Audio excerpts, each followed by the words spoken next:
Grow करने के लिए या फिर जो कुछ भी करता हूँ मैं कि मैंने ये गलती की और ये गलती मैं आपको सिखाना चाहता हूँ। इसलिए ये स्टडी टिप्स के चैनल पे ये एक मोटिवेशनल वीडियो था। हम सब अपने करियर में क्या चाहते हैं कि हम लोग फाइनेंशियली इंडिपेंडेंट हो जाए, तो हमको पैसा इम्पोर्टेंट है हमारी। तो पैसा चाहिए आपको, तो पैसा किस चीज़ के बदले मिलता है? कुछ लोगों को पैसा मिलता है टाइम के बदले, जिनको जॉब करनी होती है। कुछ लोगों को मिलता है उनके काम के बदले। तो हमको काम वाला पर्सन बनना है। काम का मतलब ये हो गया कि हमको किसी भी एक ऐसे स्किल को चूज करना है जिस स्किल को मैं मिल्किंग काउ, ऐसी गाय जो दूध देती है और ज़्यादा दूध देती है। कोई भी एक ऐसा स्किल चूज करो जिसमें बहुत पैसा हो। मान लो कि आप मैथ्स पढ़ना चाहते हो, इंटरेस्ट भी होना चाहिए उसमें। ये सबसे बड़ा मिथ है कि सिर्फ पैशन होना चाहिए। पैशन ढूंढते रहते लड़के मैं देखता हूँ, हर कमेंट में यही होता है कि मैं पैशन के लिए तो संदीप मिश्र चैनल पे जाओ और किसी भी चैनल पे जाओ, एक ना एक वीडियो आपको मिलेगा जिसमें ये बताया होगा how to find your passion. Passion को नहीं फाइंड आउट करते हैं, इंटरेस्ट को देखते हैं कि हम लोग इंटरेस्टेड कहाँ। अगर मैं इंटरेस्टेड हूँ मैथ्स में, तो मुझे मैथ्स को 6-7 महीने, 2 साल, 3 साल देना चाहिए उसको सीखने के लिए। फर्स्ट 6 महीने तो कम से कम एक स्किल को पूरा फोकस के साथ उसी पे ध्यान रखना चाहिए। द मिल्किंग काउ, ऐसी गाय जो दूध देती है। तो अगर मैथ्स मैंने सीखा 6 महीने तक, 1 पॉइंटेड फोकस हो गया, तो सिर्फ उसे ही सीखना है। तो ये कोई भी स्किल चूज करो, आपको ग्राफिक्स सीखना है, आपको डिजिटल मार्केटिंग सीखना है, आपको मोटरसाइकिल बनाना सीखना है, आपको कार बनाना सीखना है, आपको एसी बनाना सीखना है, कोई भी काम हो, अगर आपको उसको मास्टर करना है और उससे पैसा कमाना है, तो सबसे पहले आप उसको सीखो।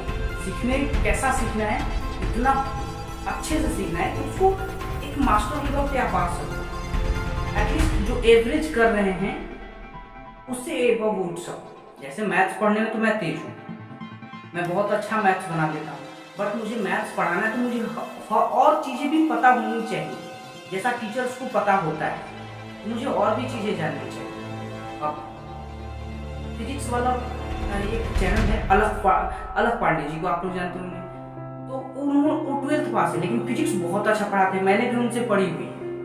अलग पांडे सर का यही खासियत है कि वो बहुत मेहनती है और उन्होंने बहुत मेहनत करके केमिस्ट्री फिजिक्स को बहुत आसान भाषा में समझाया है। तो उस तरह का टीचर बनना है ना, तो 6 महीने 7 महीने, आपको जितना भी, हर स्किल का अपना टाइम अलग है।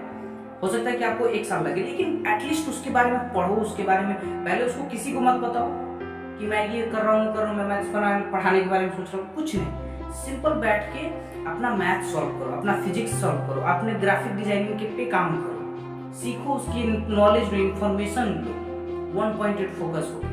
और सेकंड स्टेप है कि प्रैक्टिस इतनी हद पार कि वो बोले कि भाई रहने दिया।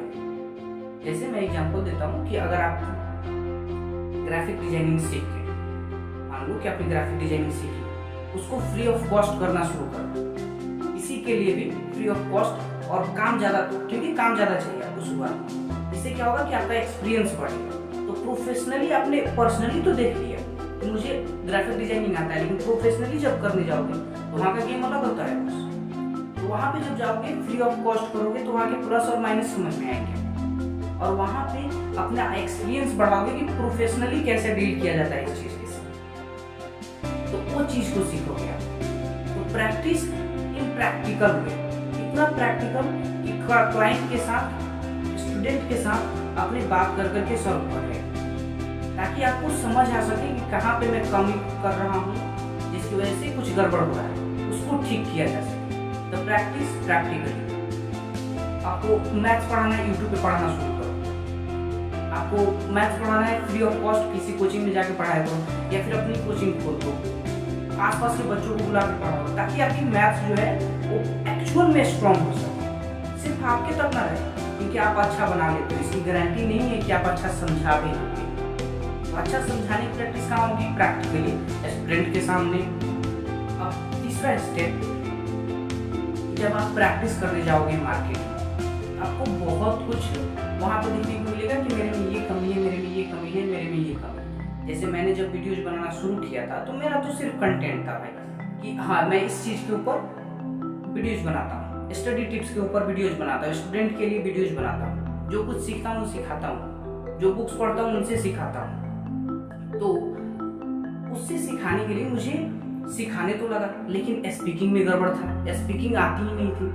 तो उसके ऊपर वीडियोस देखे, फ्री ऑफ कॉस्ट सीखी। बहुत सारी कम्युनिकेशन स्किल पे वीडियोज है, पब्लिक स्पीकिंग पे वीडियोज है, और बहुत अच्छे से सिखाया गया है। मास्टर लोग सिखा रहे हैं, जैसे संदीप मिश्रा सिखा रहे हैं, विवेक बिंद्रा, इतनी अच्छी मोटिवेशनल वो सिखा रहे हैं। हर चैनल पे आपको मिलेगा। हिमेश मदान सिखाते, बहुत सारे लोग हैं जो सिखाते। तो सबके मिला के आप free of cost master content सीखो ना। कोर्स करने कोई बुरी बात नहीं है, लेकिन उसमें पैसा खर्च करने की जरूरत है जब फ्री ऑफ कॉस्ट अवेलेबल है और इतनी नॉलेज है जिसका हद नहीं, जितना सीख सकते हो सीखो। तो सपोर्टिंग स्किल्स को सीखना बहुत जरूरी है। सपोर्टिंग स्किल क्या हो गई मेरी कि मुझे पब्लिक स्पीकिंग आनी चाहिए, मुझे अपनी पर्सनालिटी पे ध्यान देना चाहिए कि कैसे बॉडी लैंग्वेज को रखना है, हर चीज पे थोड़ा थोड़ा सा ध्यान देना चाहिए। तो आप क्लासरूम में जा रहे हो मैथ्स पढ़ाने, तो आपको पर्सनालिटी आपकी अच्छी थोड़ी सी होनी चाहिए। दूसरा कि आपका मैथ्स बहुत अच्छा होना चाहिए। तीसरा कि बच्चों से डील करने अच्छा से आना चाहिए, क्योंकि बच्चे कुछ भी बोल देते हैं। मैं पढ़ाता हूँ तो मुझे पता है बच्चे कुछ भी कमेंट कर देते हैं, कुछ भी पूछ देते हैं, तो उनके साथ कैसे डील करना है वो चीज आनी चाहिए। कितना सजा किसको देना है, ये भी एक आर्ट है, आर्ट ऑफ पनिशमेंट, कि स्टूडेंट को कितना सजा देना चाहिए और उसके बाद नहीं देना चाहिए। बात समझाना है कि मार के समझाना है कि प्यार से समझाना है, हर चीज का अलग अलग उपाय। तो ये चीज आप कहाँ सीखोगे? क्लासरूम में पढ़ाते वक्त। और इसको सपोर्टिंग स्किल्स बोलते हैं। सपोर्टिंग स्किल फॉर एग्जाम्पल, आप अपनी पर्सनल ब्रांडिंग भी तो सीखोगे। कोचिंग खोल लिया, उसको मार्केटिंग नहीं कर रहे हो आप, उसकी मार्केटिंग आपको नहीं आती, तो मार्केटिंग सीखो भाई। आपको टीचर हायरिंग करनी है तो टीचर हायरिंग सीखनी पड़ेगी, सपोर्टिंग स्किल है। लेकिन नंबर 1 स्किल क्या हो गया? तो जिससे आपका पैसा आता है, सिंपल, जैसे मैथ्स, ग्राफिक डिजाइनिंग, वो चीजें आपको सीखनी पड़ेगी। वो ये कि अगर हमको अपने काम को एक मास्टर लेवल पे ले जाना है तो उसके लिए हमको प्रैक्टिस ऑफ एवरीथिंग, उसको एक मास्टर लेवल पे ले जाने के लिए आपको क्या सोचना है, कैसे करना है, वो आप सोचो। ये कोई आपको बताएगा नहीं कि आप कहाँ तक जाना चाहते हो, ये आपको डिसाइड करना है कि आप कहाँ तक जाना चाहते हो, आपका गोल क्या है फ्यूचर में। उस गोल के हिसाब से आज आप आदतें चूज करोगे, तब जाकर वो रिजल्ट हासिल होगा। हो सकता है कि आपको फ्यूचर में एक बड़ी कंपनी खड़ी करनी हो सकता है कि आप मैथ्स पढ़ाने जैसे आप ग्राफिक डिजाइनिंग करते हो, या फिर जैसे यूट्यूब बनाते हो। मैं अपना एक्सपीरियंस बताता हूँ कि जैसे मैं यूट्यूब पे वीडियोज बना, लेकिन मेरी विजन कहाँ तक है उसको डिफाइन करना होगा ना मुझे, उसके बाद ना काम करना होगा, तब तो मैं मास्टर लेवल तक पहुँचूंगा, अपनी हर स्किल को लेकर जाऊँगा। जब मास्टर लेवल पे अपने काम को ले जाना होता है तो उसमें जो भी स्किल्स है, एक हो गया मिल्किंग का, एक हो गया सपोर्टिंग स्किल, उन सबको एक मास्टर लेवल तक ले जाकर और फिर उसको डेलीगेट करना होता है, दूसरों से कराना होता है, तब जाकर धीरे धीरे आदमी बड़ा बनता है। तो वो उसके बारे में मैं ज़्यादा नहीं जानता क्योंकि मैंने वो अभी किया नहीं है। तो अगर आपको ये चीज़ें सीखनी है तो बहुत सारी लेवल हैं जो आप क्रॉस करते जाओगे और सीखते जाओगे। लेकिन आपका मोस्ट इम्पॉर्टेंट कि मास्टर लेवल तक जाने के लिए आपका विजन बहुत जरूरी है, कि विजन कहाँ तक आप देखते हो खुद को। ये था एक लर्निंग जो मैंने पिछले महीने और 4-5 महीने में सीखा है यूट्यूब में ग्रो करने के लिए, या फिर जो कुछ भी करता हूँ मैं, कि मैंने ये गलती की और ये गलती मैं आपको सिखाना चाहता था। इसलिए ये स्टडी टिप्स के चैनल पे ये एक मोटिवेशनल वीडियो था। Thank you so much for watching. I hope this help you.